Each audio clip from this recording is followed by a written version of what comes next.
欢迎来到我的频道。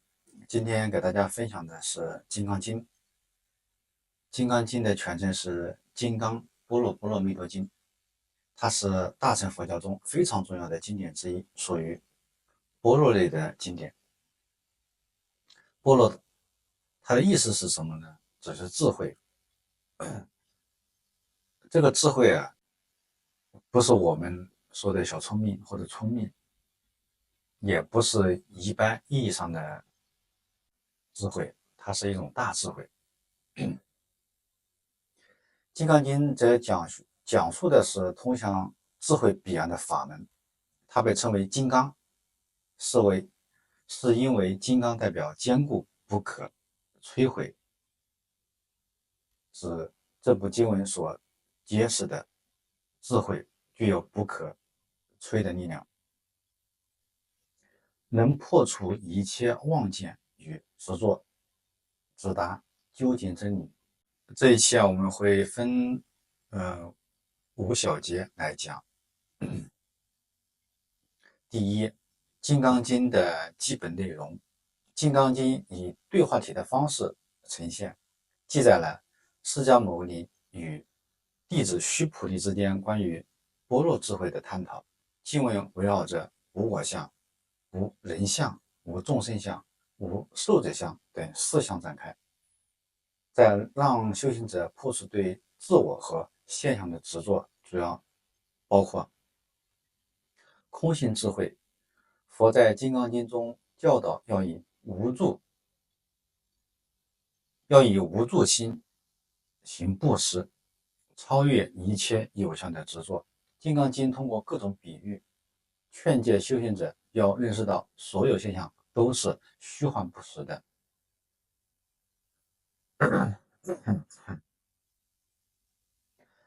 无相布施，布施、持戒、忍辱、精进等行为，若是抱着执着去做，就有相的存在。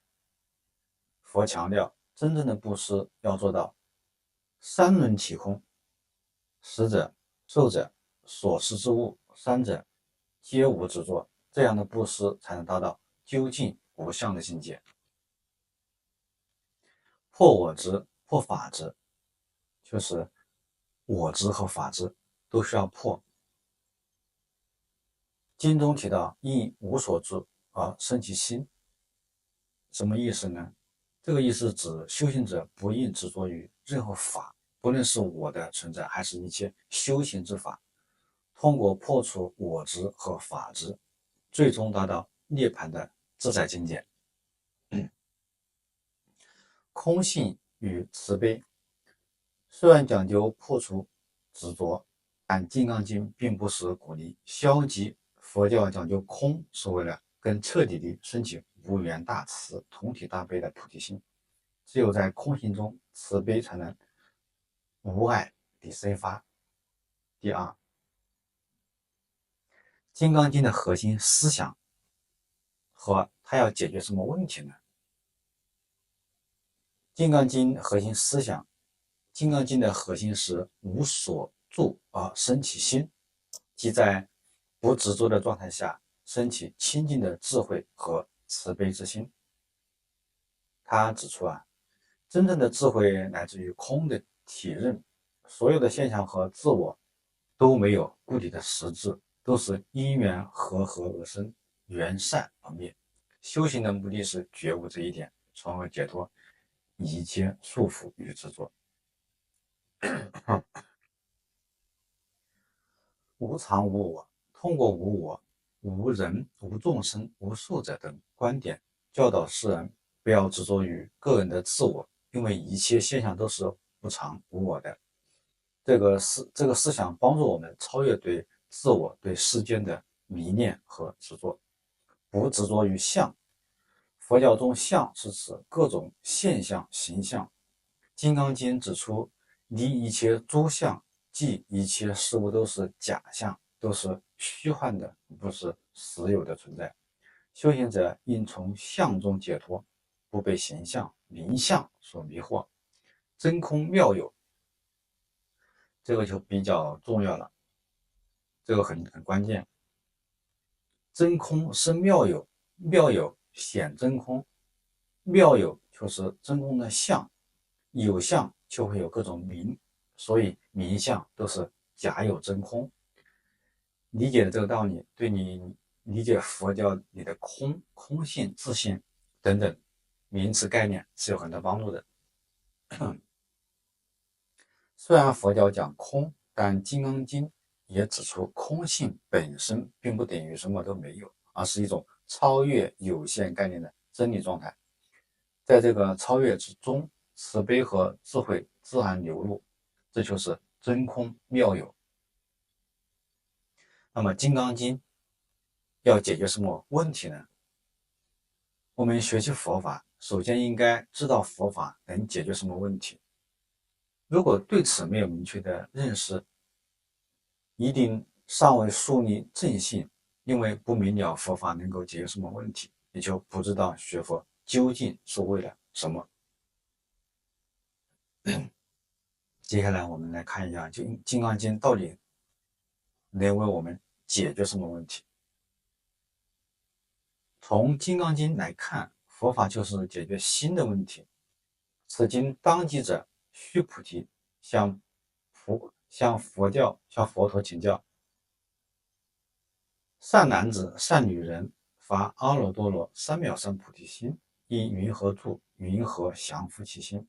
发阿耨多罗三藐三菩提者，是发菩提心，为修习菩提道的根本。降伏其心，这是发菩提心所要达到的目的。金刚经就是围绕这一前提而展开。降伏其心，即是金刚经要解决的问题，也是整个佛法要解决的问题。从这个意义上来看，佛法也不妨称为心性之学。我们在世间有很多追求，但无非是为了获得幸福人生。我们为追求谋生技能而上学，为获得生存财富而工作，为建立情感依赖，为造就健康身体而锻炼。这些虽也关系到我们人生幸福，却不是最关键的因素。事实上，最重要的恰恰是最不为我们所注意的，那就是我们的心。在生活中，当我们遇到烦恼时，往往只是责怪环境，而很少有人懂得去反省自己的内心。其实，心才是一切烦恼的根本。世界之所以会呈现种种的差别，也是由于人心的差别。因为心的不同，这个世界才有文明和野蛮，道德与罪恶，痛苦与快乐，善良与丑陋，清净与染污，光明与黑暗的不同。我们要改造世界，获得人生幸福，无疑要从改变心灵下手。现代的物质文明给人类带来了许多便利，但同时也给我们带来了恐怖和不安。广岛原子弹的爆炸使一座完整的城市和几十万人的生命在刹那间灰飞烟灭，那是多么可怕的事情！科技本身没有善恶可言，既可以造福人类，也可用于毁灭世界。问题只在于使用它的人有一颗什么样的心灵。如果我们的心中充满贪婪、嗔恨、愚痴、我慢、嫉妒，那么世界一定到处都是战争、谋杀、偷盗、抢劫、强暴、欺骗，那将是多么险恶的世界啊！相反，如果我们拥有惭愧、慈悲、道德、智慧，那么世界就会出现光明、和谐、安定的局面。佛法说，一切唯心造。我们拥有什么样的心态，就会出现什么样的世界。心态的健康与否，又直接关系到人生的苦乐。古文云：风月无筋骨，情怀各相异，便是说明这个道理。风与月永远都是那样，但由于人们心境不同，所产生的感觉往往大趋崎岖。即使同一个人在不同阶段的感觉也是相异的。同样的饭菜，健康时感觉它是可口美味的，病弱时又感觉它味同嚼蜡。原因是什么？因为我们所谓的快乐，除了外在的环境因素，还需要主体的心境去感受。当你感觉快乐才，当你感觉快乐才是快乐，而感觉痛苦则是痛苦。所以，一个人快乐与否，实在不能从表面现象来看，只有当事者才是最清楚的。拥有健康的心境是快乐幸福的根本。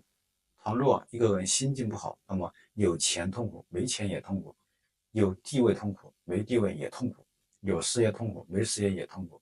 我们为什么不能拥有良好的心境呢？就是因为我们还有烦恼，所以才不能够获得自由。金刚经提出降伏其心，就是要降服我们内心的不安定因素。如何降服烦恼呢？般若法门告诉我们要从通达空无助入手。我们之所以产生烦恼，是因为六根缘六尘境界识知我有之法，有我法二执起贪嗔之烦恼。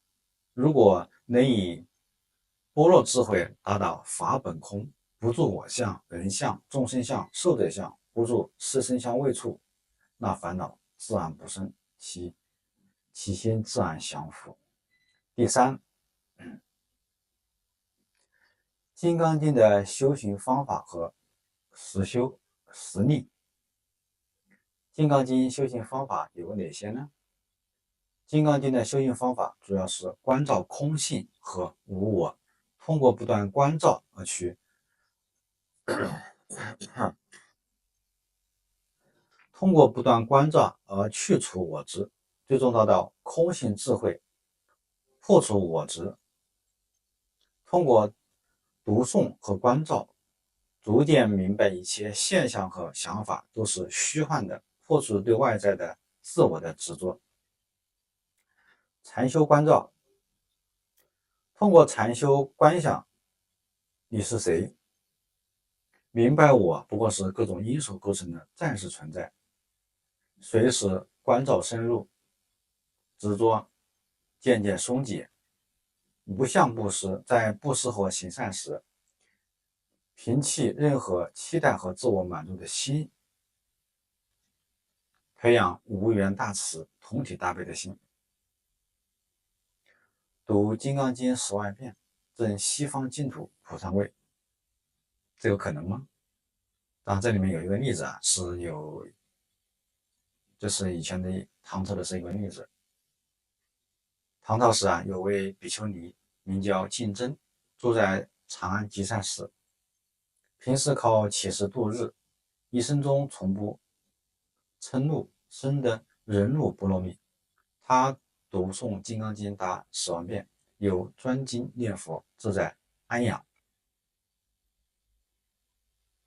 显庆5年7月间，他染上危疾，告诉弟子说：“我在这个月内，曾经10次见到阿弥陀佛，又曾2度见到极乐世界宝莲花，又有正生5度向我受记，你于来世当作是佛。”意思又说：“我已得西方极乐世界上品往生。”你是伏家而坐，伏家指的是双盘而坐，就是这个师傅啊，这个僧尼啊，这是女性师傅，双盘而终。经过一夜，净真尼师又醒来，告诉弟子说：“我已得菩萨位，遍历十方，供养诸佛，言起而终，光明照遍十众。”金刚经云：“一切诸佛及诸佛阿耨多罗三藐三菩提法，皆从此经出。”六祖坛经译云：“摩诃般若波罗蜜，最尊最上最第一，无住无往，亦无来，30诸佛从中出，《金刚经》之殊胜由此可见。第四，《金刚经》的历史与影响。《金刚经》自译出以来，在中国、日本、韩国等地广泛流传，对于佛教思想、文学和哲学产生了深远的影响。特别是在中国，它被许多佛教大师如慧能、智者大师所推崇，并被视为禅宗经典。慧能大师甚至因此而开悟，成为南禅禅宗的奠基人之一。此外，《金刚经》也对后世文学产生了影响，许多诗人、作家从中吸取了灵感，创作了关于空性与无常的文学作品。同时，它对中国的传统文化中的处事态度、人生观有重要影响。许多人将它作为修身养性的指导。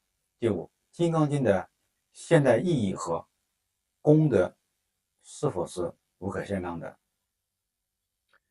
现代意义，在现代生活中《金刚经》的无助身心的思想对人们的思想健康有重要启发。它教导人们不要执着于外在的名相和身份，鼓励人们在生活中保持内心的平静与智慧。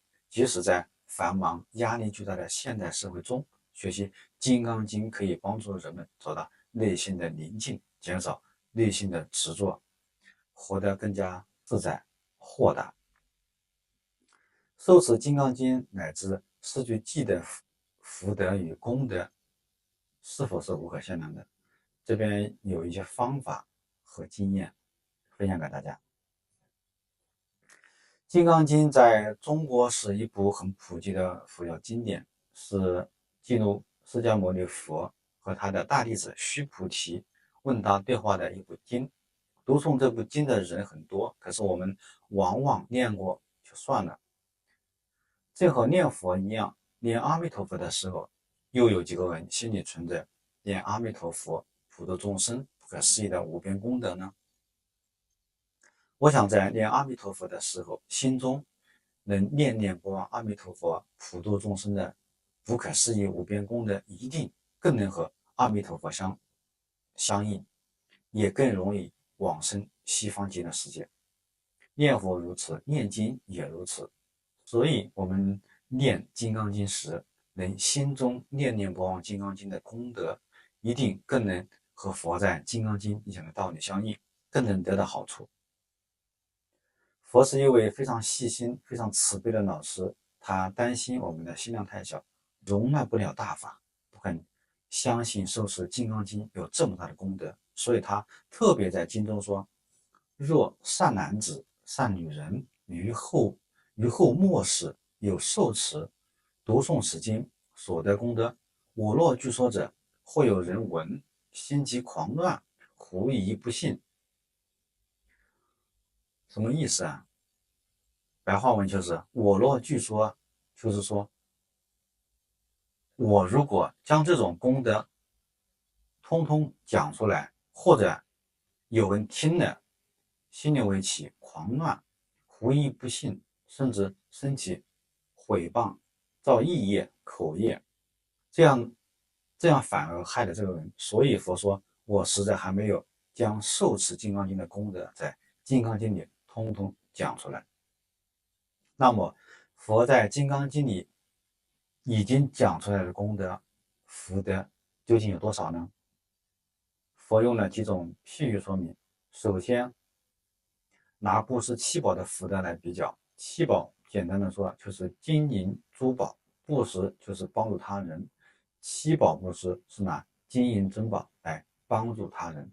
在《金刚经》中，佛问须菩提，如果有人拿着装满3000大千世界的七宝来布施，这个福德大不大？3000大千世界是很多很多的世界，好比现在的文学家说的，银河系里有很多很多的星球。你想，若以装满了许多世界的珍宝来帮助人，这样的福德大不大？须菩提说很大，师尊。佛又说，倘若另外一个人他受持《金刚经》，甚至只拿一小段或几句经文解释给别人听，这个人的福德要比前面那个人用3000大千世界的七宝去帮助别人的福德更大，这已是大的不可想象的。再看经文，佛用恒河是印度的河，一条河。佛用恒河沙做比喻，恒河是印度的一条大河啊，河中的沙很细，是出了名的多沙的河。佛说，如果我们有像恒河沙那么多的恒河，再把这些恒河的沙加起来，这么大的数目，如果装满了这个3000大千世界的七宝用来布施，你说福德大不大？须菩提说啊，真是大到无可比喻了。可是佛又说，倘若善男子、善女人于此经中乃至受持四句偈等为他人说，而此福德胜过胜前福德。希望各位听到这里不要怀疑不信，心急狂乱，因为佛是不说谎话的。各位请想一想，佛如果将福德说的小一点，又有什么关系呢？他又何必骗我们？所以受持《金刚经》的功德实在是非常大的。不仅如此所说，在《金刚经》的最后一段，佛用无量阿僧祇世界来比较。阿僧祇是印度梵文，无数的意思啊。阿僧祇是代表无数，换句话说，是拿无数无量的金银珠宝来助人，这样的福德还不及受持《金刚经》乃至四句偈等为人演说的功德。佛在《金刚经》里又说，他从前还未成佛，在燃灯佛给他授记之前，他曾供养84000万亿那由他的佛，没有漏失过一位。照理来说，他供养了这么多的佛，其功德应该是大家无法想象。可是佛说，他供养了这么多佛的功德，还不及在末法时代能够受持《金刚经》所得的功德大。各位听到这里，千万不要心里狂乱，狐疑不信。佛就是担心我们的心量太小，不肯相信，而错失良机。所以在《金刚经》里非常恳切地说：“须菩提，如来是真语者、实语者、如语者、不妄语者、不异语者。”佛以他自己亲身的经验，知道《金刚经》的功德是多么大。他殷切地希望我们这些后世凡夫能用最小的精力获得最大的功德，不要浪费宝贵难以得到的人生，不要走修行的冤枉路。所以一再的强调《金刚经》的福德功德，其实《金刚经》的福德还不止如此呢。佛又以用生命来布施的福德和受持《金刚经》的福德来做一个比较。佛说，若有善男子、善女人以恒河沙等生命布施，若复有人于此经中乃至受持四句偈等为他人说，其福甚多。佛又说，若有善男子、善女人早上以恒河沙一样的生命行布施，中午又以像恒河沙数一样多的生命行布施，晚上也以像恒河沙一样的生命行布施，如此不断地布施了无量百千万亿劫，而他所得的功德还不及另外一个人，他一听到《金刚经》就升起信心，并且相信《金刚经》的道理所得的功德多。更何况他相信了，又能书写、能念、能受持，能为他人解释。所以佛做了一个结论，他说：“须菩提，以要言之，是经有不可思议、不可称量、无边功德。如来为发大乘者说，为发最上乘者说。若有人能受持、读诵、广为人说，如来悉指示人，悉见是人，皆得成就不可量、不可称、无有边、不可思议功德。”《金刚经》是佛在般若法会上讲的，般若是佛亲证的空性体验，是不住形象的教理。可是佛在《金刚经》中这样一再强调受持《金刚经》的功德和福德。总之，《金刚经》是一部教导人们超越自我执着、获得究竟智慧的佛教经典。它通过无我、无相的思想，引导修行者步入清净智慧之路，是一部值得深入研读的智慧宝藏。